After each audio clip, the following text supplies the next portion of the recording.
You are an uncaring woman. An old woman has no value in existence, so you should at least try not to bother others. Ross has always admonished me in this way. This Christmas, I will try to be perfect so as not to receive a scolding. As usual, I have prepared Christmas dishes for 30 people by myself, and everything is ready to welcome my husband's relatives. Meanwhile, Ross is just sleeping, snoring like a monster. Suddenly, I noticed a piece of paper by Ross's side. Divorce papers! Why? It even has my name on it. Somehow there was a divorce decree there, with all the columns filled in. Of course, I didn't write my name on it. If I left it like this, he might get angry at me again for not being smart enough. I'm supposed to file it, so I will. As a good wife, I had been devotedly supporting Ross. But I am not just an obedient woman. Ross's loud snoring stopped. A normal divorce wouldn't hurt Ross at all. So I'm going to put the finishing touches on him. Finally, the time has come. I am Jennifer Aniston, an ordinary housewife in her 40s with a 5-year-old son. Oh, I don't have cutlery. I'm sorry. I forgot to take them out. I'll bring them to you now. His name is Ross. He is my husband. Oh, so it's Indian style today. I wonder if I can eat it with my hands. And yet it's hot steak, how interesting. You'll have to take the blame if I burn my hands. 5 seconds passed before I offered Ross my cutlery. I smile softly at his joke. Ross and I got married 5 years ago when I was 35. We met on a blind date and got married after 6 months of dating. Ross works for a company owned by his father-in-law. It is a well-known company in the local area. In addition, his in-laws have been landowners for a long time, and they live in a very nice mansion. However, Ross and his parents do not take this to heart and seem to live like ordinary people, which made me feel good about them. On the other hand, my father died early and our family backgrounds were too different, but Ross told me, this is not the time to worry about such things. When the marriage was finalized, my mother-in-law got a little tearful and squeezed my hand. I'm glad you married Ross, my only son. Jennifer, let's get along with each other like a real parent and child.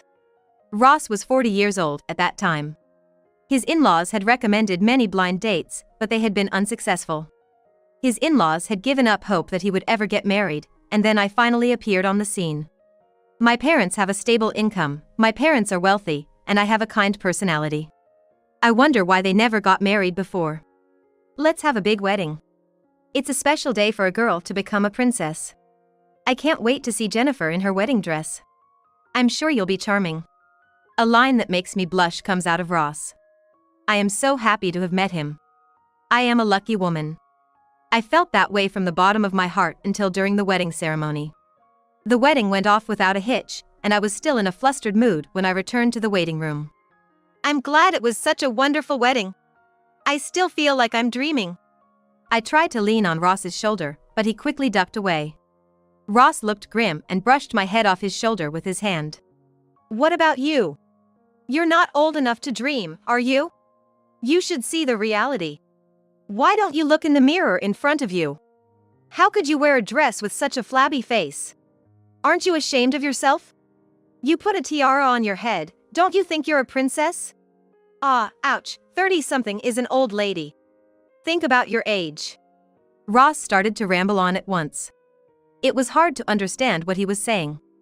I stopped thinking and stiffened, keeping my smile on Ross's face. A week had passed since the wedding, and Ross and I had not spoken at all. Ross comes home from work almost always late at night and is unresponsive when I call out to him. The last I heard of him was that rant after the reception. Perhaps Ross is worried about his drunken and heartless rant and has been avoiding me. For a week, I have been troubled by his rant and Ross's attitude. Today, Sunday, Ross seems to be off. It was a good chance for us to talk, but Ross, who was playing with his phone on the sofa, didn't seem to see me. Then the intercom rang to announce a visitor. I checked the monitor and see my parents-in-law. I was surprised because I had not promised to visit them, but it would be a good opportunity for Ross and I to have a conversation. I gladly invited them in. So, when are you going to have kids? You're already in your 30s, so you'd better get on with it or you'll be useless. My mother-in-law said as she sat down on the living room couch. I was so stunned that I let the cup of tea I was brewing overflow. No, you stink. What are you spilling? Ross, who had been silent until then, laughed. You're only allowed to be a screw-up until you're a teenager. Anti-screw-ups? Even if you're trying to be funny, you're still a pain. Funny, you're right. Ross and his in-laws looked at each other and laughed happily. That's when I finally realized. This marriage was a mistake. Ross doesn't love me. But he wants to have children. He looked so disgusted and asked me out for a night. Even though I had liked him until recently, the way he asked me out made my feelings wane. But Ross didn't care about my feelings. A few months later, I became pregnant. Yay! I'm having a baby. The baby must be so sweet. I can't wait to hold it in my arms. Ross's cheeks blushed with joy. His unexpected joy made me happy, too. The truth is, I was a little nervous about getting pregnant. I wondered if I would be able to spend the rest of my life with Ross. But I had just gotten married with everyone's blessing, and now we were getting divorced, and even if we did get divorced, I wouldn't be able to rely on my parents. My fears were about to be put to rest when I became pregnant. The happy moment was short-lived. As soon as I became pregnant, Ross stopped coming home, as if he had done his job. It was common for them to come home late at night because they were busy with work. Sometimes it was all night. With a big belly, I had heavy morning sickness and could not move as much as I wanted to. I resigned from the company I had planned to return to after maternity leave. I endured the agony of being in a house all alone and feeling dazed. Nah, boy. I'm not interested in boy. After the birth, Ross showed up at the maternity hospital, but there was not a single word of congratulations. He had already known that his baby was a boy, but he had rushed to the maternity hospital in the hope that things might be different when the baby was born. After the birth, I was still all alone. I raised my son, Yuki, alone. My parents-in-law wanted a grandchild, but they did not adore Yuki. They were very annoyed that I had to take him to my parents-in-law's house once a month, but when I did show up, they wouldn't even try to hold him. They don't even prepare sweets for Tommy, and after a couple of hours, they kick him out saying it's time to go home. It's really a pointless and painful time. In the end, the in-laws just wanted Ross to get married out of concern for the world and wanted a grandchild. Also, as usual, Ross came home late at night, so he was never involved in any childcare. When Tommy was a baby, the unfamiliarity of childcare drove me crazy. Then, 5 years have passed since Tommy was born. Today, the family of 3 is living a settled life. After 5 years, those painful days seem like a long time ago. It was after 11 p.m. After Tommy goes to bed as usual, Ross comes home. Welcome home. I greeted Ross with a neat and tidy appearance, ready to go out at a moment's notice. You must be tired. I receive his bag and jacket at the entrance. As expected, I don't greet him with 3 fingers, but I do try to be a good old-fashioned wife and give Ross a good workout. You were a little earlier than usual today, weren't you? What? Is it bad if I come home early? Ross's plump and shiny cheeks puffed up even more. No way, I'm glad you're home early. While Ross is taking a bath, I fry up his favorite chicken. I don't want him to think about being sleepy or being lazy anymore. I want to make the house cozy and comfortable for Ross. Well, it doesn't taste too bad. Ross ate the chicken one after the other with a crunchy, light sound. Thank you. I'm happy you enjoy my food. The breadwinner of our family seems not to be too happy about it. Thanks to Ross, I am able to live a comfortable life. That is why I never forget to respect him. Ross raised his chin a little and lightly tapped the table with his empty glass. I wonder. I can't see the beer in the glass, but you can? What, maybe this is a beer that only honest people can see. Oh, I'm sorry. You were out of beer. I'll pour you one right away. I knew you were a wimp if you didn't notice it right away. Oil splashed from the chicken I was frying additionally. You're doing your job like that? There are people in my company like you. The mothers who are so busy with their children that they can't do their jobs are the ones who say, I'm taking the day off because my child has a fever, or I'm taking the day off because my child is having a field day. I feel sorry for the young girls who are forced to work for those people. Since Tommy was 1 year old, I have been working for a company that has a daycare center. Truth be told, I'd like to sleep now, and it's a huge burden to do housework, let alone childcare, before and after work. Even preparing the chicken was quite a hassle. I'll be careful. Yeah, you should realize that without being told. Old women are worthless, so we should at least try not to be a nuisance to others. Right. I put a smile on my face so as not to spoil Ross's mood, and poured a glass full of beer. Ross drank it all down in one gulp and shook his lower stomach with a good. The chicken made another slapping sound, spreading oil all over the place. Watch out, it's about to explode. After Ross goes to bed, I put away the dishes and his suit. I think I'm doing a perfect job of housework and childcare. No matter how late Ross gets home at night or how much lipstick is on his shirt, I wrap everything up with a smile.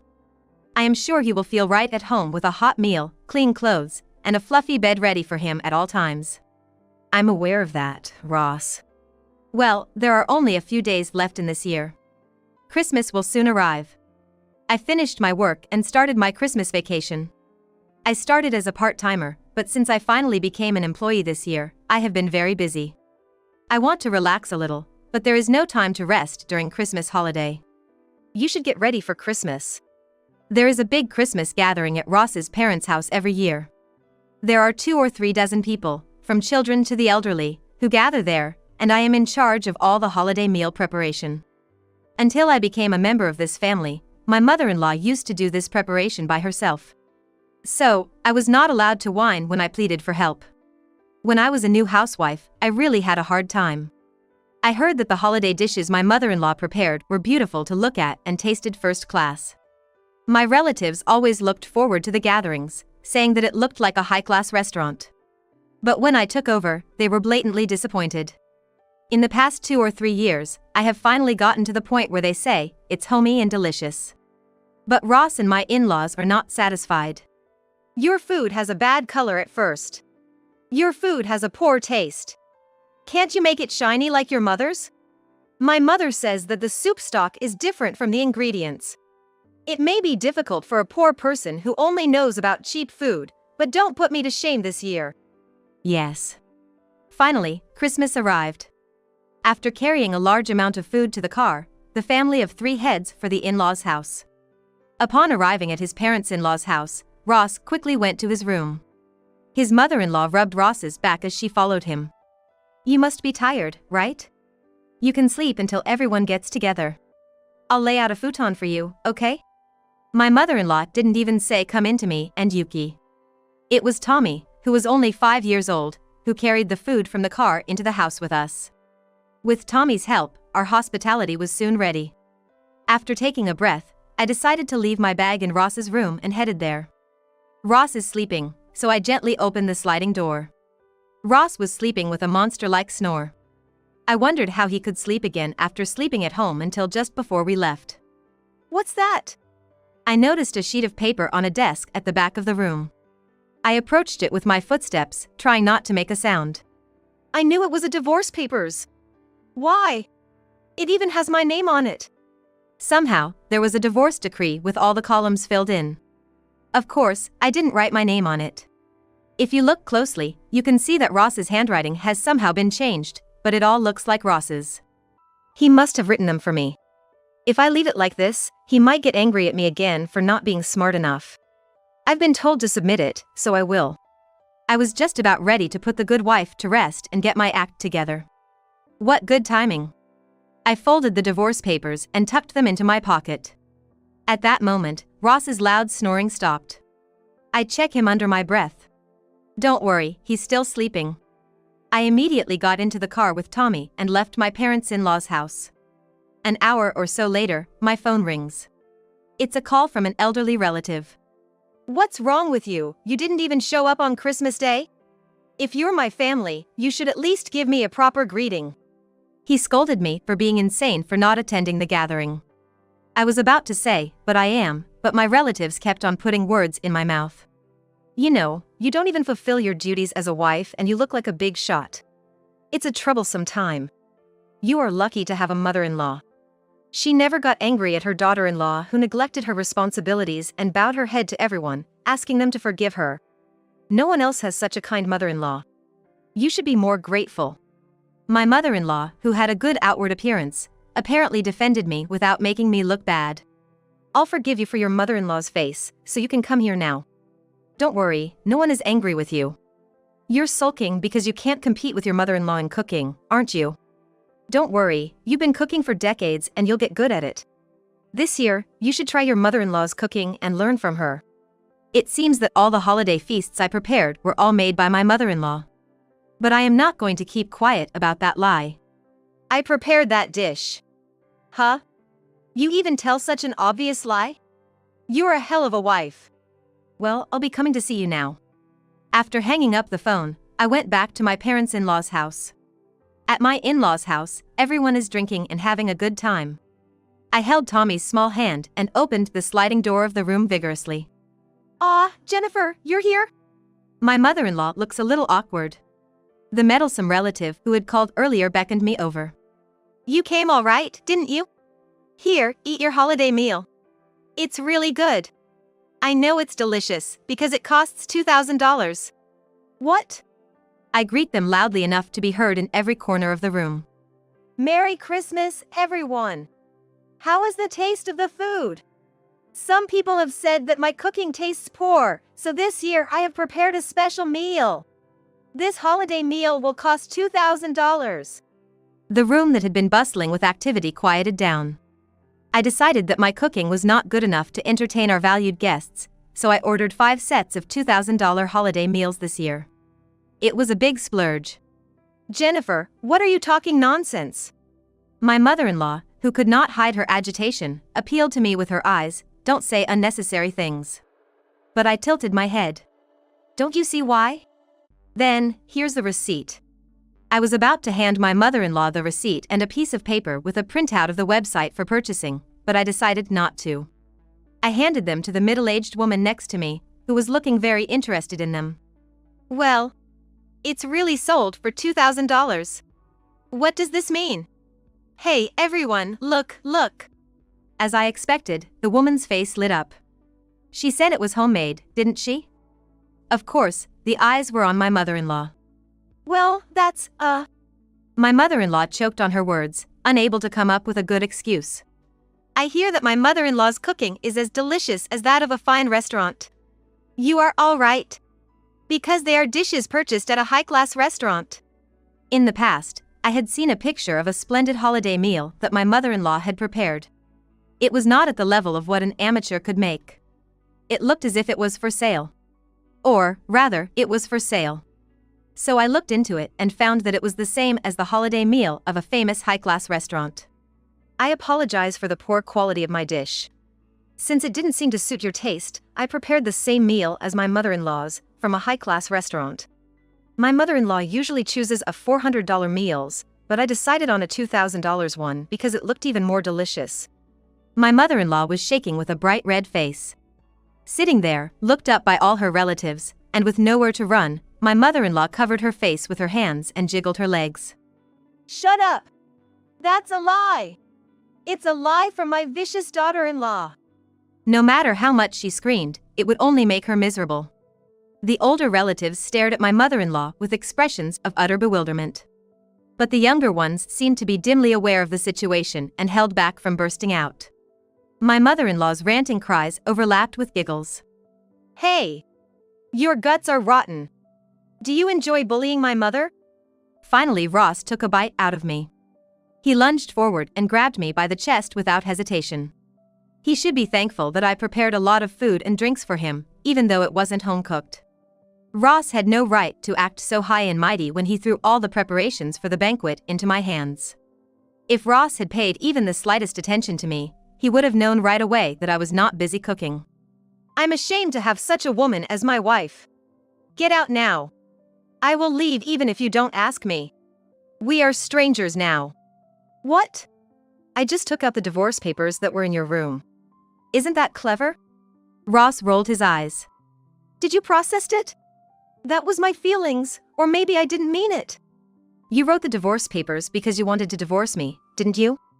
"No, it wasn't that. It was more like my sincerity." I giggle. "Anyway, the divorce papers that you wrote have already been filed.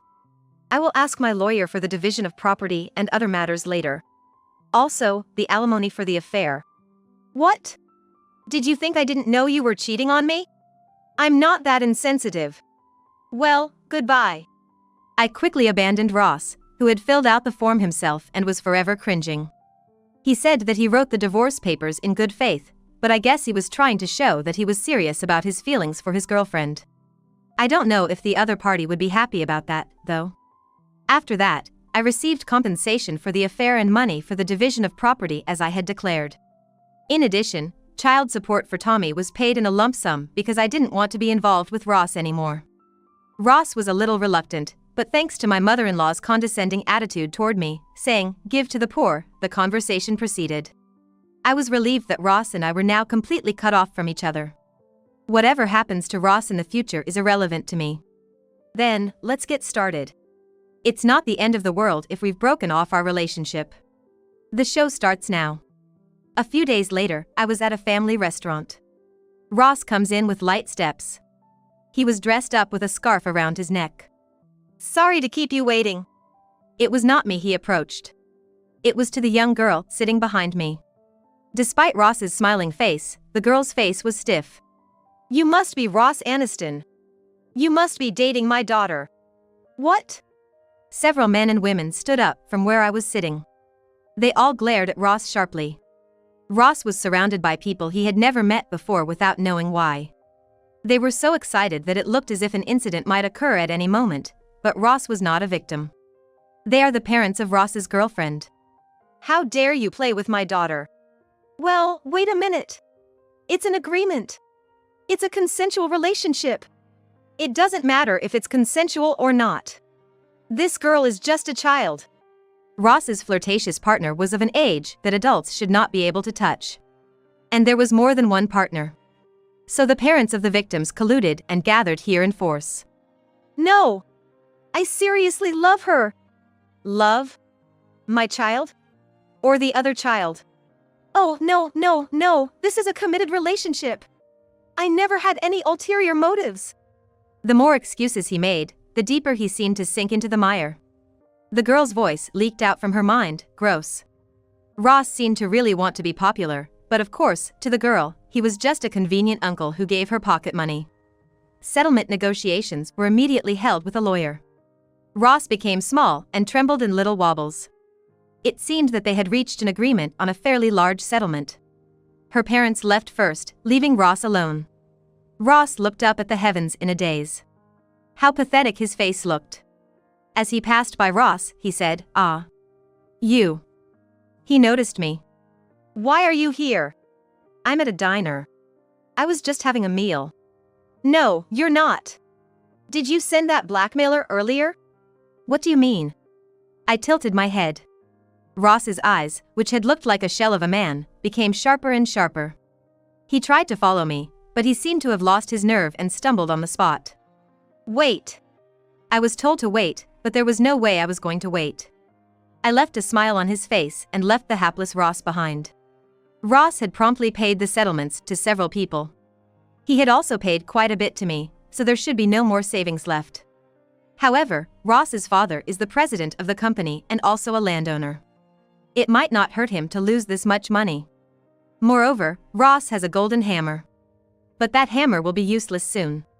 One morning, Ross's name appeared in a small article in a local newspaper.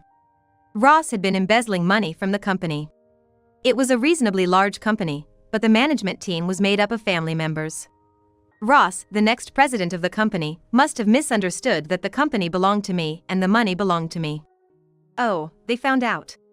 Ross was a fool, but the family-owned company was also a fool. I've been aware of it for the past 5 years. I had devoted myself to taking care of Ross's personal affairs. I naturally know about affairs and suspicious money movements. I inadvertently brought those documents with me during the divorce, so I sent them to the company out of the kindness of my heart. I don't know if that was the reason Ross was in the predicament he was in, and it didn't matter. A few days later, Ross came to visit me. I was surprised because I thought he had been arrested and was behind bars by now. I heard that Ross's betrayal had enraged his father-in-law, but in the end they made peace and the damage report was withdrawn. "Let's start over. I realize that you are the best." I prepared myself for the abuse, but instead of abuse, it was a request to get back together. "I can't. You wanted this divorce, didn't you?" "That's your premature assumption. I love Jennifer. Nausea rose up in me. I don't love you. Don't say that. Ross, smirking, closed the distance between them. Then, a stale smell hit his nose. He bends over and frowns. I'm taking a bath, but I can't seem to get rid of the smell. I take a proper bath, too, but I can't seem to get rid of the smell. I wonder why. When I was with you, I didn't get any nasty looks from other people. Are you harassing me? Is the whole world harassing me? Ross held his body and looked around as if looking for an enemy. Gently holding his nose, he looked at him and saw that the collar neck of his shirt was stained yellow. It looks like he didn't wash it well. I also wondered if he had washed his bath towels and bedclothes. Ross is a sweaty man with a hard body odor, and if he is not careful, he will soon give off an unpleasant smell. He would be such a filthy person if someone did not support him behind the scenes. Unfortunately, there is no vested woman to take care of Ross now, and he has no money to hire a housekeeper. Ross's round, puffy cheeks are wet with tears. As I looked down at his miserable appearance, I gutted in my heart that it was all over. I have been devoted to Ross for the past 5 years, not because I loved him, of course. Nor was it to thank him for providing for me.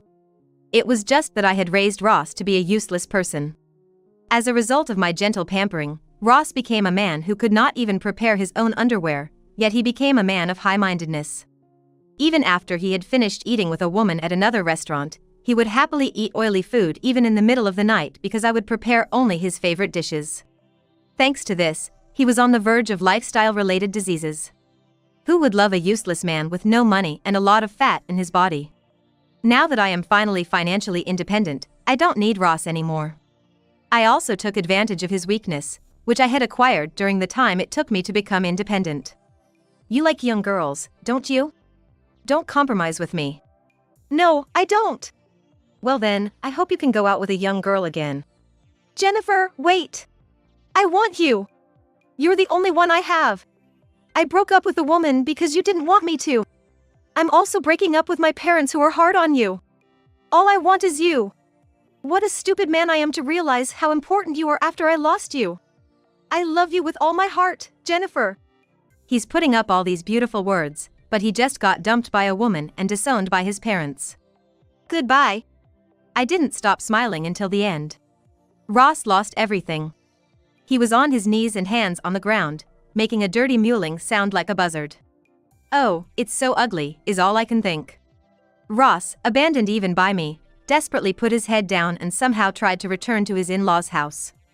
No matter how much trouble he gets into, he is still my adorable only son. My mother-in-law would forgive Ross. But it seems that his parents-in-law could not afford to accept Ross. Jennifer, listen to me. My mother, she's the worst. She was messing with our savings. You cried and lectured me for spending the company's money, but your mother was embezzling the family's money too. I'm a stranger now, but Ross cried to me. He had changed a lot, not only looking good, but also humiliating himself. And even my father. He sold my land without my permission. This and that was our land, and now all that's left is where our house stands. How did they use up all the hundreds of millions of dollars? He said he used it to cover his company's losses. Ross looks sad and lowers his eyes once. After all, it's all about gambling and playing with women. My mom is old enough to have been paying to a younger man. You've got to be kidding me.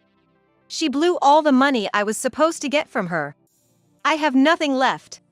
Ross's foolish parents were also foolish. Even if I hadn't helped them, they would have blown themselves up someday. Spend money on young women. How could a nearly 80-year-old man be the love interest of a young woman? They were so easily fooled that they didn't even know what they were talking about. What should I do with my missing money? What about my future? I can't even eat these days. It's all over for me. I want you to get back together with poor me. I could see that kind of feeling through him. Poor me, indeed. The whole family only thinks about themselves. There is no way in heaven and earth that I would ever get back together with Ross. He was always persistent, so after that, I made sure not to see him again. Eventually, Ross's company went under and he found out that the president had changed. I don't know who the new president was, but at any rate, it was not Ross. Ross has hit the real bottom and can no longer crawl up, and he is no longer involved with me. Currently, Tommy and I are living together supporting each other. Ross gave us money before he hit rock bottom, and I am working, so I am not worried about the future. It was worth it for me to become financially independent before my divorce from Ross, even if I had to push myself a little too hard. Mom, stay by my side until morning, okay? One night, when Yuki and I got into bed together, he gently held my hand. Because, Mom, you always leave when I fall asleep, don't you? I want you to stay by my side the whole time. I thought she was sleeping soundly, but she knew I was leaving her side. I was finishing up the remaining chores. It doesn't matter if there is a little bit of laundry piled up or if the room is a mess. Even if I don't have a nutritious meal prepared in advance, sometimes even an American dog from a convenience store feels special. Okay. I'll always be with you. Tommy is not looking for perfection. I'm not going to be able to do that. It's so warm. I wonder how long Yuki will sleep holding my hand. His peaceful sleeping face always soothes me.